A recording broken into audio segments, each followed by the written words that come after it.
CJ, welcome to the Men Made for More podcast. Super stoked to have you on here, man. Glad we got to coordinate something and get you on.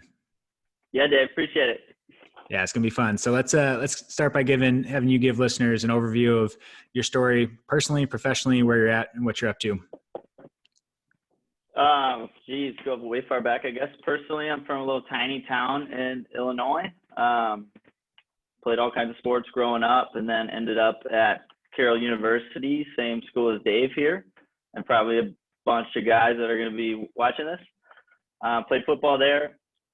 It was a fun 4.5 years. I was one of those kind of guys, and I was the oldest guy on the team at the end of it. But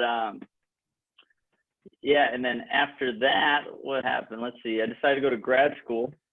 I literally only applied to one school. I was never really super big into the whole academic thing, but I wanted to be a college strength coach at that point. So I did some research and found that all of them have grad degrees.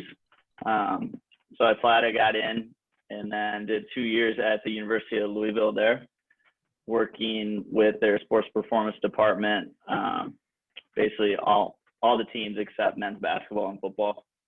And then from there, I ended up, the only job offer I got, the only one, ended up in the Bay Area. So at this place called Sparta Science.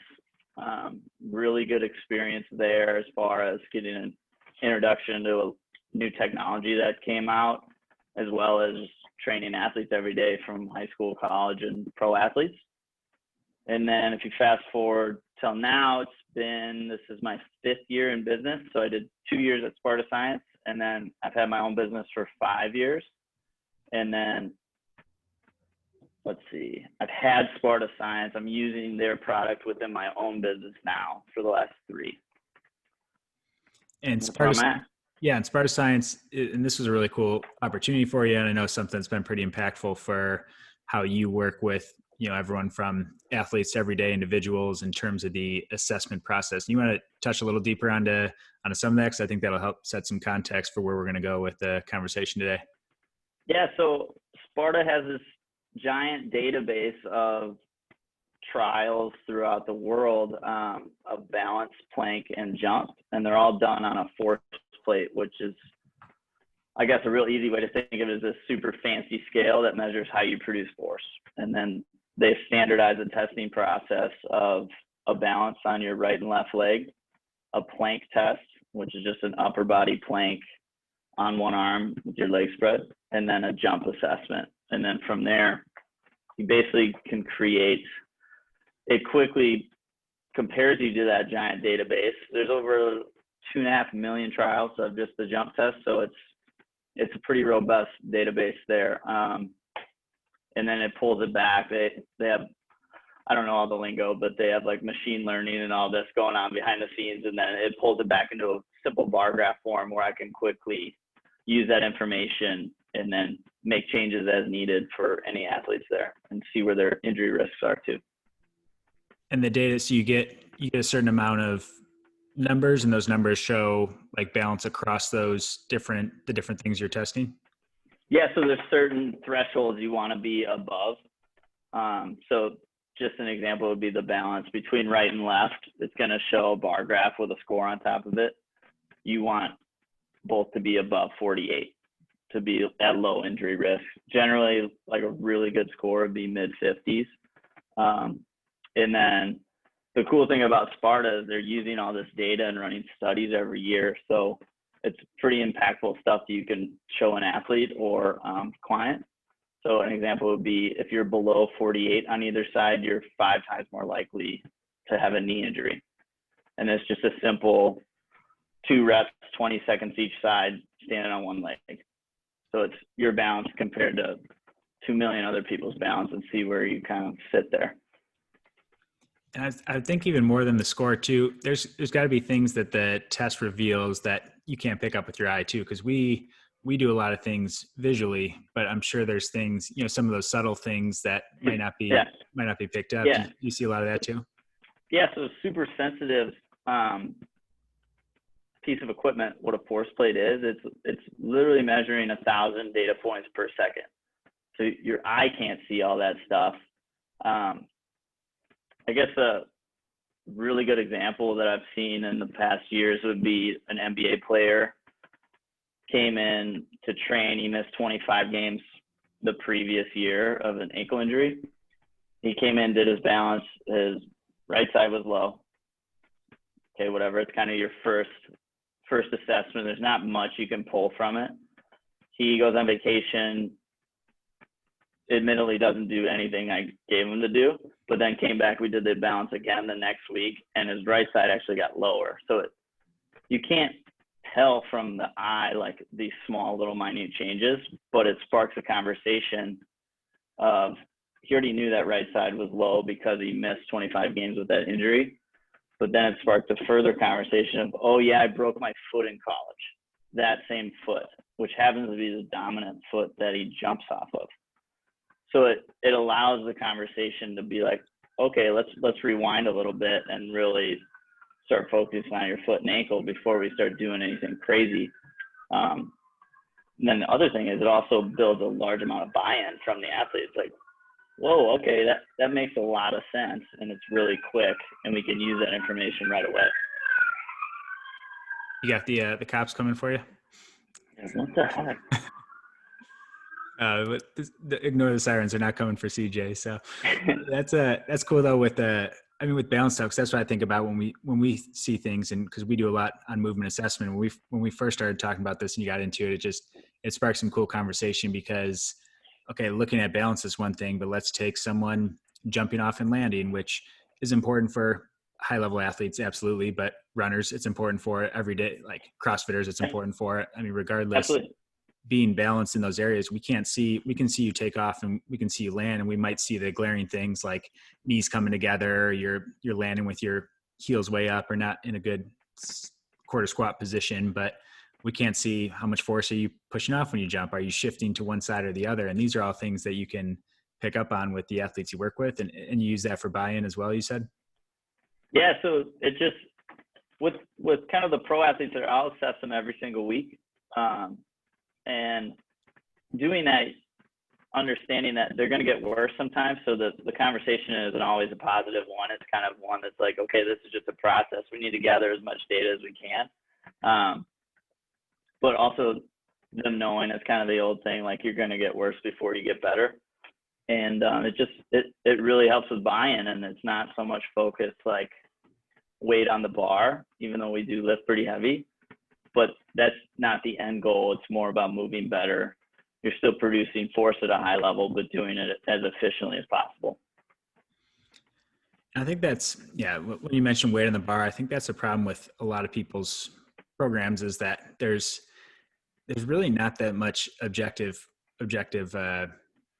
assessments. There's really not that objective progress. People follow a program, whether that's with a specific coach or a trainer they're working with, whether it's with something they find online, and what are the things they're tracking. It's, hey, do I look better or do I feel better, which are subjective, and weight on your body and body comp can fluctuate with so many things. There's, okay, well, I'm moving more weight. Am I getting stronger? I must be getting stronger. And it's like, not even necessarily. You could produce the same amount or even less force and move more weight inefficiently than, like, I know people that try and jump and they're adding weight to their back squat or their bench press or something. And it's like, okay, you're moving more weight, but you're moving it slower. You're not necessarily getting more stronger with it. Your form's starting to go. So there's all these. Yeah, what's the real goal? Is it like moving more weight? That's fine if you're a power lifter, but most people aren't. So is it to have less back pain throughout the day? Does more weight necessarily help that? For some people, yes. A lot of people, it's like probably not. A little bit more weight, but doing things correctly and just, like I said before, moving more efficiently. Yeah, no, so well said. And that's because it's a lot of times it's an ego thing too. Cause it's like, even if you're like, I want to look better, For sure. to look better, I got to get stronger. And it's like, okay, well, you can get strong. You can stay at the same weight and build strength over time by moving it faster, moving it more efficiently, using the right muscles. And that's where people miss the boat. But what do you see as what do you see in your experience? Because you've assessed so many people now and you assess them weekly. You have high level athletes, you have everyday clients. What are some of the dangers of people blindly following a program and only using let's say weight on the bar, only using the way they're looking as a form of assessing versus having more objective and frequent reassessments? Yeah, it's a hard conversation to have because people get into what program they're doing for, and this is general population people more so I'd say, they get into it because of an emotional thing. Like they want to look like the person on the ad, or they want to do the exercises that they saw these people doing. Well, more times than not, that program is not designed anywhere near for what whoever's looking at it needs. It's more of a sales pitch. So, I mean, having an assessment that is objective, whether it's like rank how I felt 1 to 10 doing 10 push-ups, like it could be as simple as that. And then you do that every single month. Or if you like to run, it's like, okay, well, how did I feel at this mile time this month versus next month? I ran the same time, but how good did I feel? How efficient? Like where was my pain? Did I have any pain? And then you can just build off things like that instead of, I want to squat 315 pounds just because there's 3 plates on there. Like, well, I did it, but now I have other issues like my knees hurt and my left side of my back's all messed up. So now I have to rewind and I can't squat that again for another 3.5 months. So, and then there's this thing like the instant gratification thing. They want those results as quickly as possible. Not knowing, or maybe they do know, they just don't want to believe it. Like that just doesn't happen. You can have week to week fluctuations of a little bit of strength, but it just depends what your goals are. Yeah, it's hard for me because I have a very detailed assessment that I can do quickly and weekly with people. So maybe I'm a little spoiled in it, but before I had it and I was working with a lot of high school athletes, I would just measure their body weight and their vertical jump. And you can see how things would like line graph together when it all met and it was perfect and everything started to go up at the same time. But it would usually take 2 to 3 months of doing that every other week, so I don't know. Yeah, I think there's a lot of good stuff there, because that's, you bring up another good point. We take something like a vertical jump and people are like, oh, I want to jump higher. I want to run faster. I want to lift more weight. It's like, you could put on more weight and lift more weight. Like heavier people tend to push more weight, all things considering. If you weigh more, you're going to be able to move more weight. But right. What is the overall goal? Is it to feel good? Is it to actually to get stronger? Like you said, if you're purely a power lifter, then put on weight and lift heavy all the time. But yeah, if you're the majority of other people out there, then I think there's a lot of benefit in using some of these other measurements. And I like some of the subjective ones you have too, of ranking how that felt, because taking 3 seconds off your mile time, if the first one you ran, you were at a 6 out of 10 intensity and you ran 3 seconds faster and you're at a 9.5 out of 10 intensity, it doesn't really tell me much about your physical improvement, or what kind of PR you're making. But I fall into that too still. I jumped this week onto putting 315 on the bar just because it was cooler than 310, because 310 is more annoying to load up. But what for I guess, so what are the examples for the average person out there trying to look and feel good? What are some of the assessments you would use? Say, I know you're spoiled with all the data you have now, but in terms of someone who's going to the gym, lifting 3 days a week, what kind of non-weight, non-scale assessments can people use? Let's see. Maybe just like an overall, how do you feel during your lift? Does everything ache? Like, I know if my joints hurt or my back hurts or I'm sore, I don't want to lift at all. Like, how excited are you to go lift or run or whatever you happen to do? Like, is it a thing that you just totally dread to do, or are you super excited to do it, and do you feel good after, or do you literally feel worse? So you can just kind of, and it's not something that has to be tracked religiously, I guess, in some sort of app. You can literally write it in a notebook, like, how did I feel 1 out of 10 this week, 10 out of 10 being probably never attaining that, but was I an 8 today? And how'd the workout go? Like, I crushed it, things are going well. And then, I don't know, from that, I think a lot of it just comes from having a balanced training program, not just crushing bench press to crush bench press, but like balancing that out, you know, doing the correct soft tissue stuff, stretching, things along those lines. Yeah, does that answer your question? Yeah, no, it did, because yeah. I don't think, and I also don't want to say that weight is something that shouldn't be tracked. Like, track those things as well, but if your weight's going up and you're feeling better with the workouts and you're feeling stronger, you're like, all those things can let you know you're probably on the right path. If you're getting stronger, if your joints aren't aching, and you're feeling good, and something you feel like you can maintain for a long time, you're probably on the right track for most people. I guess a good example weight wise was I try to 10 with the athletes that I train.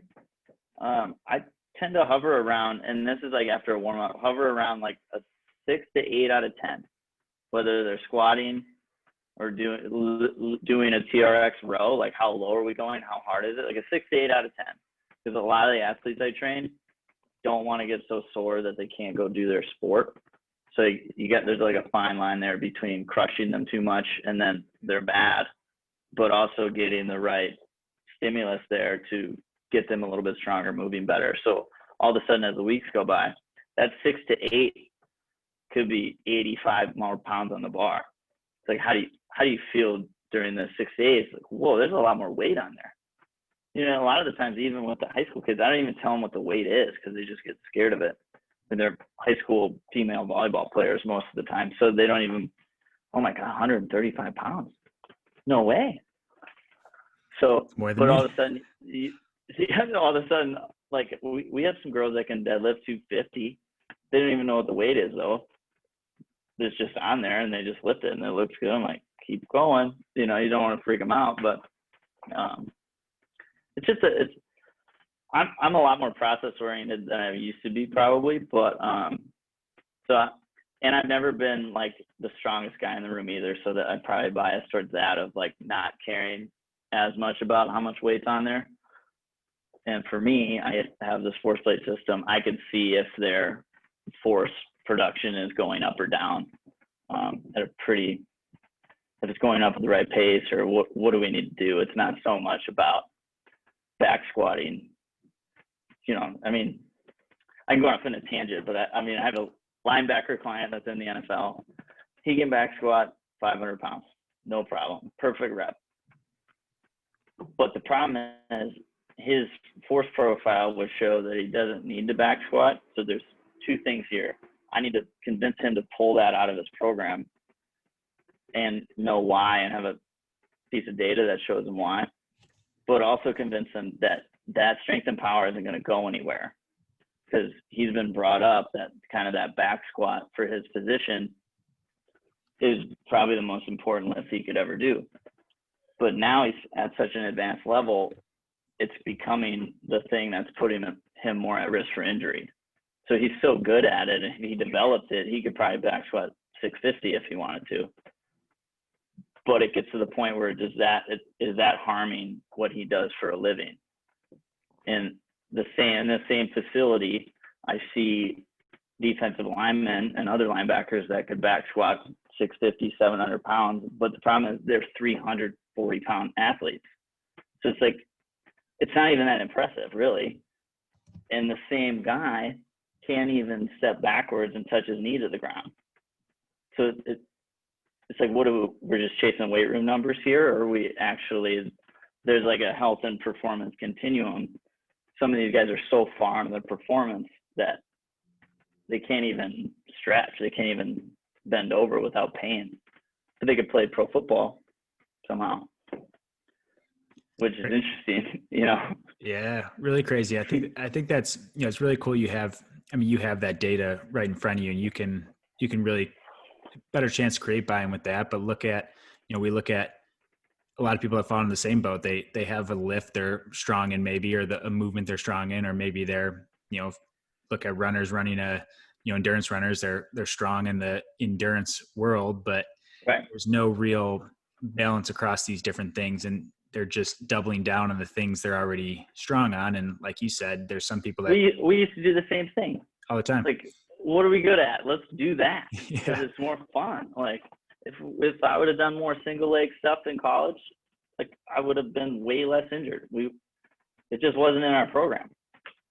And would have been strong. Would have been stronger. Would have performed better. Like those things go so hand in hand too, and your body's working the way that it needs to. But people fall into that same thing. If there's runners and lifters and people that come in that I'm like, how are you doing your sport? Like you can't stand on one leg, and it's like we kind of joke about it, but it's a real thing. Like people that can't barely touch past their knees and they're deadlifting. It's like how, like I don't get how this is happening, but people are just really leveraging their strengths. And I think it's important to note too that, you know, how do you, this will tie back in nice. You were talking about having a good balanced program. Do you identify those things outside of so you have your objective assessment, and then are you seeing, okay, we know your back squat's 500 pounds, but your deadlift is 350 pounds. Are you kind of structuring the program in a way that addresses some of those weaknesses to help improve the actual objective data that you're seeing as well? So the funny thing, the objective data, I base the programming off of those tests. So 99% of the time, the athletes are working on what they're bad at, just based off of that data, until that force kind of profile becomes more efficient. So which is nice for me. I don't have to really convince them. It's just, here's the data and here's what we have to do. And that's it. Here's what we have to do to get better, and let's keep doing it until it does. And then we can change things. So going back to that NFL player, we ended up putting back squats back in his program as his force production started to change. So he was super fired up. He's like, sweet, I can go heavy on back squat again. Yeah, cool. Otherwise, a lot of like things that you wouldn't generally see NFL linebackers or college linebackers do a ton is their first lifts of the week are a rear foot elevated split squat and overhead squat. But I'm just going off of 2 million trials and 10 years of data. I'm going to use that big pool instead of just my own opinion on what somebody thinks. Yeah, I remember talking about this. That's really cool. And I'm kind of curious myself for the, you mentioned that just kind of do the things you're bad at, like 99% of the time you're working on things that they're probably bad at, because that does, you see direct objective improvements in that.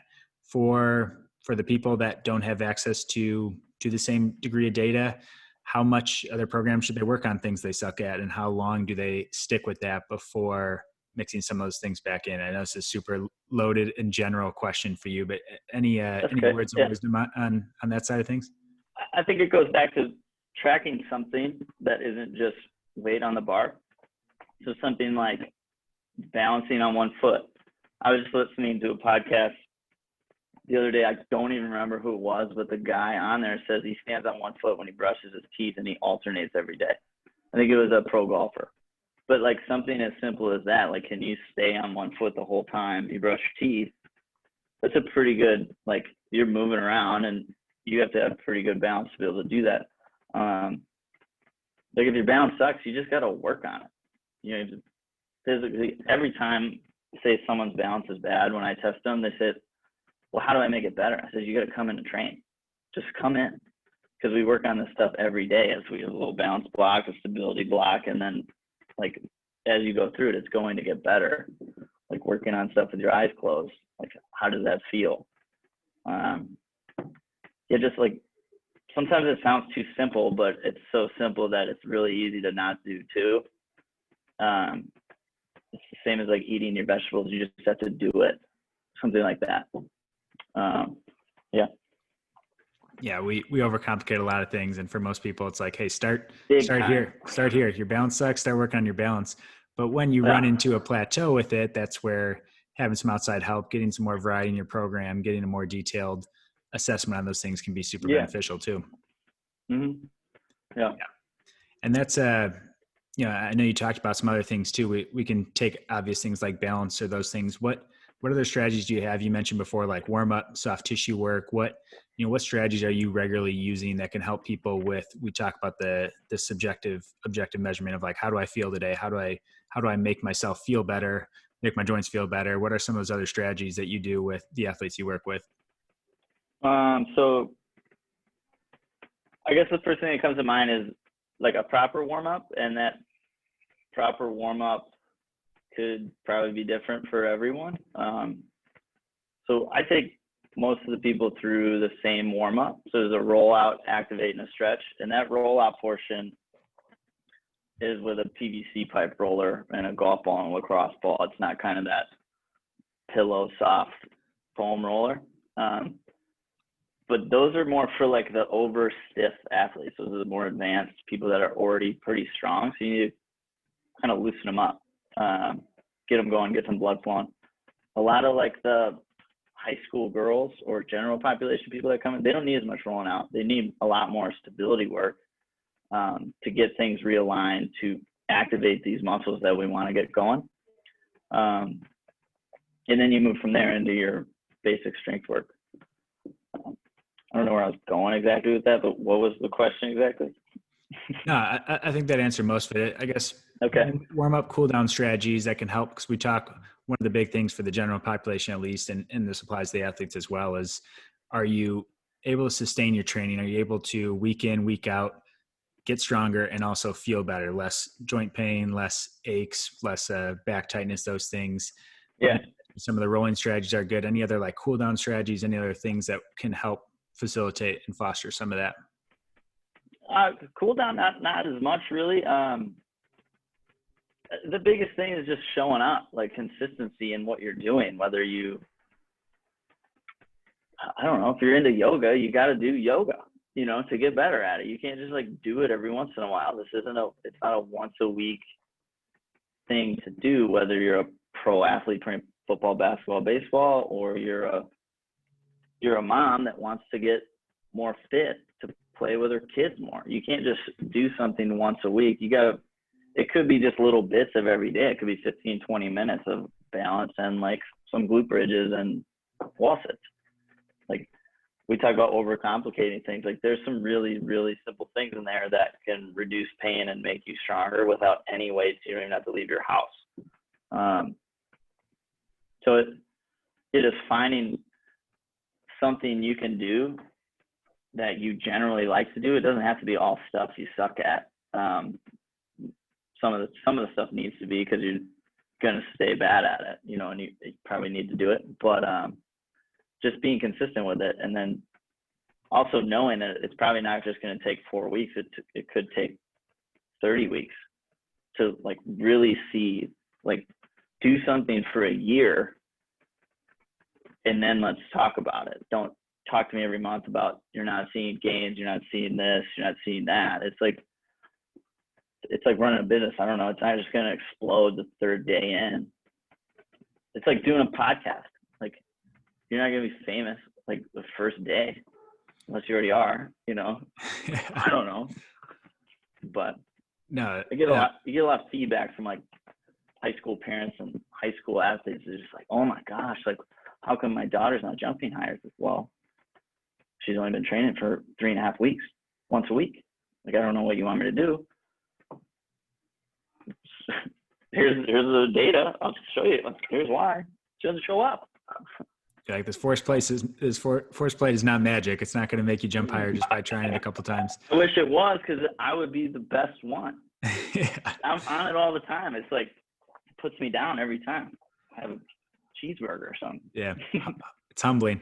That's a good point that, and I love it because it ties into so many areas of life too. It's like consistently show up in whatever that is and commit, the time you put into it is going to be what you're going to get out of it. And it's going to be more than 6 weeks in most things that are worthwhile. It's going to be more than 6 months for a lot of things, like more than 6 years sometimes, for depending on what you're looking at. Like it's for sure showing up regularly. And if you have a hard time motivating an athlete, like what do you use to get athletes to buy in, or where do you see some of the common problems? I think if athletes are struggling with it, I'm sure everyday individuals are struggling with it like crazy. So sure. what kind of conversations are you having? What strategies are you doing to help people show up?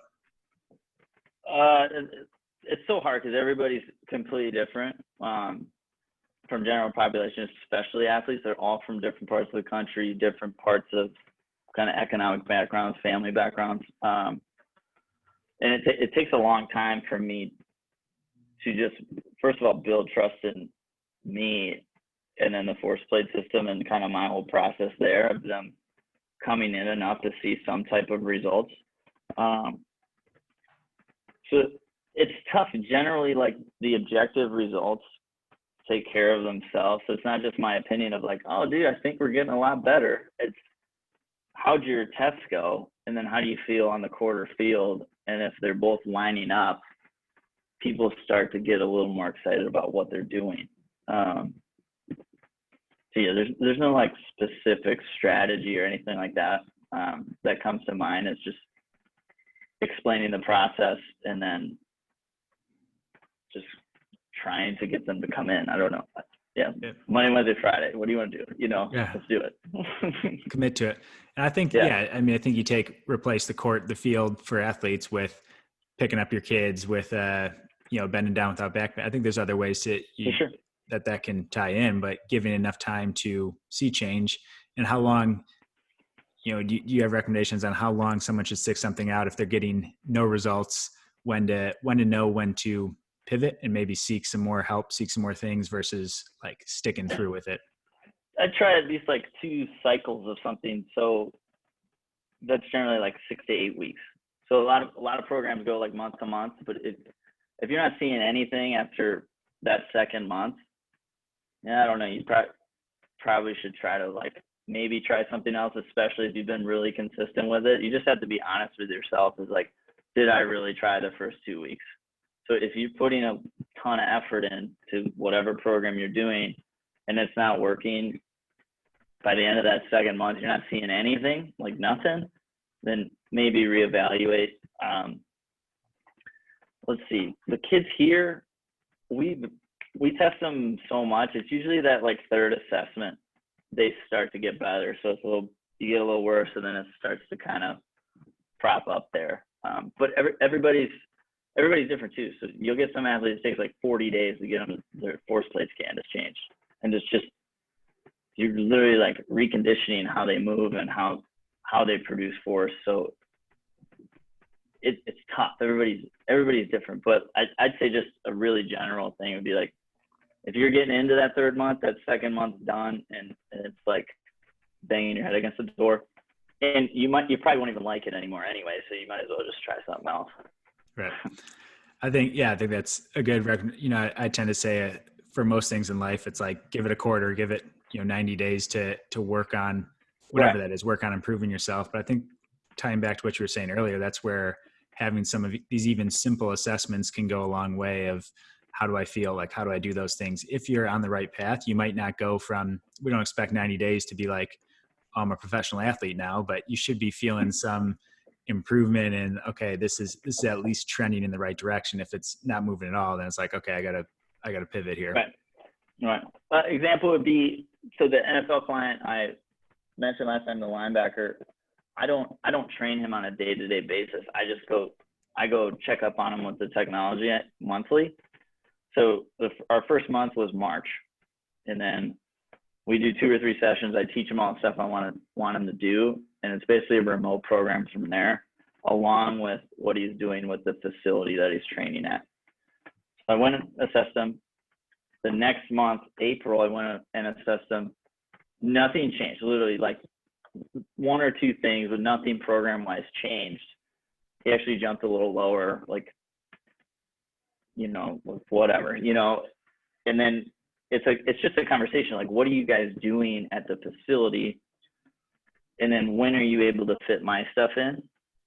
And then March, April, May comes around, his scan went up like 4 or 5 points, jumped a couple inches higher. He actually gained like 5 pounds. So like the stuff started to really kick in and he's starting to feel a lot better. Like, and I had a video of the first one to that one. He's like, wow, I look really like a lot more athletic, which is crazy to hear from a pro athlete.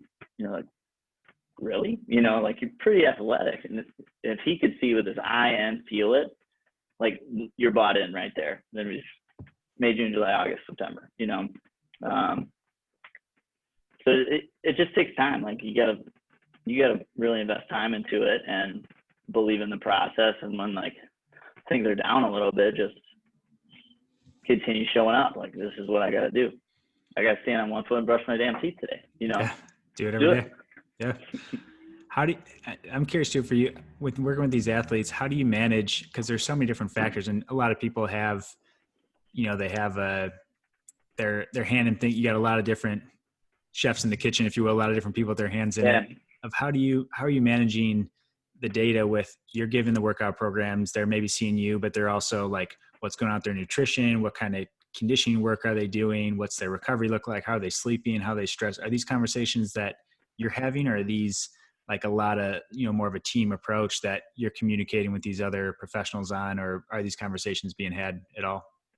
I don't have a million case studies at this point, but kind of going back to the same guy I've been talking about, he's pretty locked in nutritionally from the start. Like, had a meal plan just sent to his apartment weekly, and just that's basically all he eats. And then coronavirus actually helped him out. He wasn't going out and doing anything either, so trains, plays computer games, and eats. But then we're managing March and April. We're in a facility in Denver. The rest of the time is in Atlanta. So it's just talking to those different strength staffs and then showing them the data. But it's mostly just educating the athlete on like what you need to be doing and what you don't. So if you're a pro athlete, you don't have to do anything anyone asks you to do unless it's the head coach of the team. So if it's just a facility that you're training at and they want you to do a certain number of reps of this crazy exercise, you can be like, I don't think that's good for me. Is there something else I could do instead? So it's just owning your own program and not just like following the herd. It's not college anymore. You have to do this stuff. You're your own little business in yourself.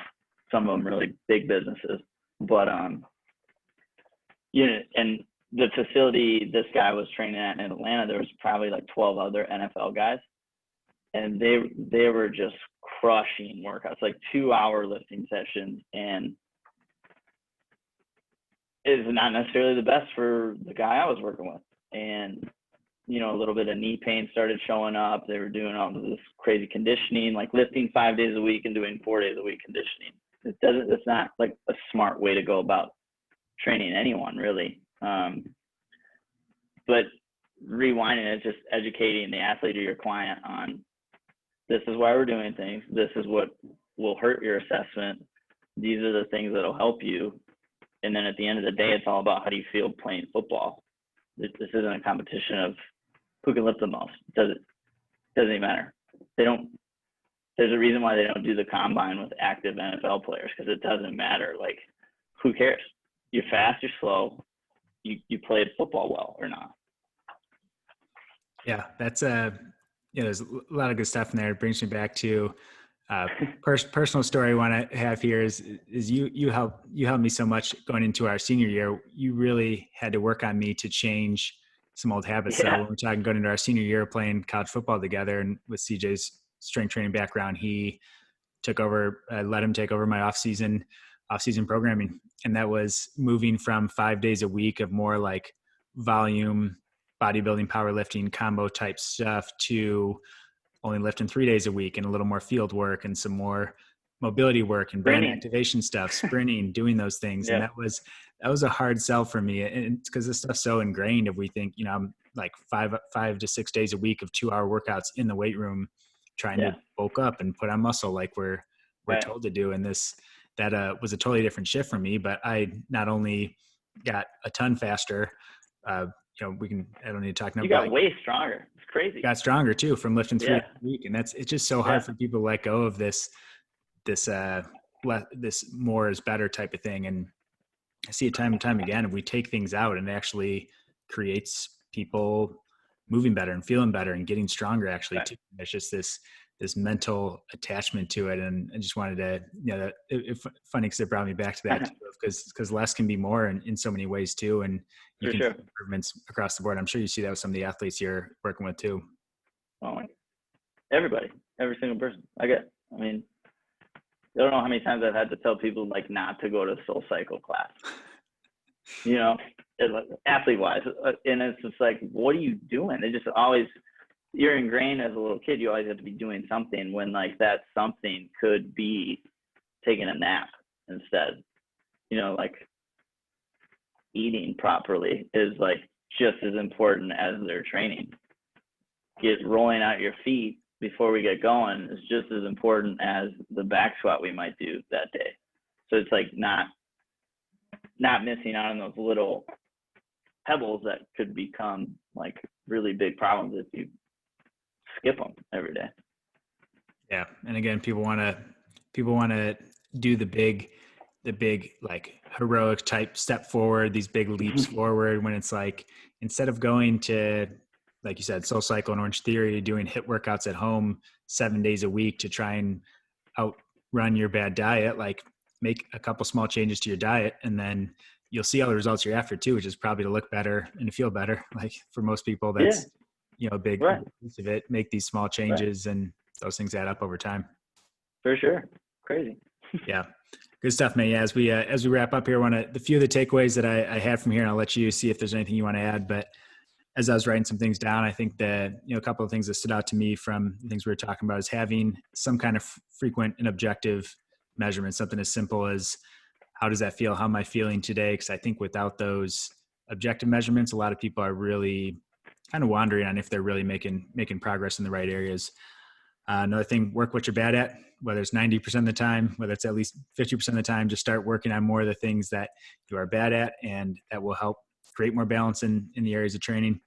And then believe in the process. I keep coming back to the consistency of it, how much you're willing to show up and commit to it. Is there anything else that you want to give the listeners? Anything else that big takeaway points that you would have? I don't think so. I think you were taking notes, not me. Yeah, always taking notes, man. I'm a learner. Cool, good stuff, man. As we transition to the end here, we got a couple more questions for you here. Our questions that ask all the guests as we finish up. And here we go. Here we go. Brace yourself.